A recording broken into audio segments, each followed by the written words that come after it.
அஸ்ஸலாமு அலைக்கும் கைஸ். நம்மில் அதிகமானவர்களுக்கு ரைட் இஷ்யூ எவ்வாறு ஒர்க் பண்ணுகிறது என்பது தொடர்பான முழுமையான நாலேஜ் இல்லாமல் இருக்கின்றது. அது தொடர்பாகத்தான் நாம் இந்த வீடியோவிலே பார்க்க போகின்றோம். இந்த வீடியோவை முழுமையாக பார்த்து நீங்களும் பயன்பெற்றுக் கொள்ளுங்கள். குறிப்பிட்ட ஒரு கம்பெனிக்கு அதிகமான ஃபண்ட் தேவைப்படுகின்ற சந்தர்ப்பத்தில் தங்களது முதலீட்டாளர்களிடம் இருந்து பணத்தை பெறக்கூடிய வழிகளில் ஒன்றுதான் இந்த ரைட் இஷ்யூ ஆனது.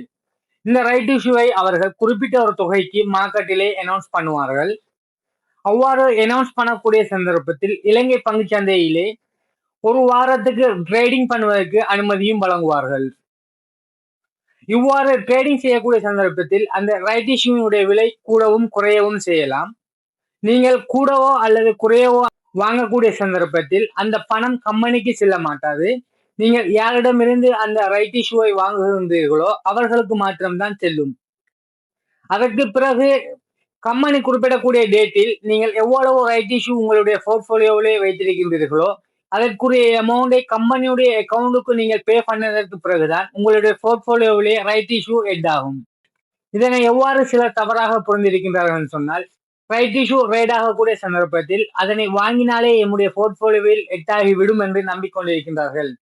உண்மையில் அவ்வாறு கிடையாது. ரைட் இஷ்யூ ட்ரேடிங் நடக்கக்கூடிய சந்தர்ப்பத்தில் நீங்கள் ஒரு குறிப்பிட்ட நபரிடமிருந்து மாத்திரம்தான் ரைட் இஷ்யூவை வாங்குகின்றீர்கள்.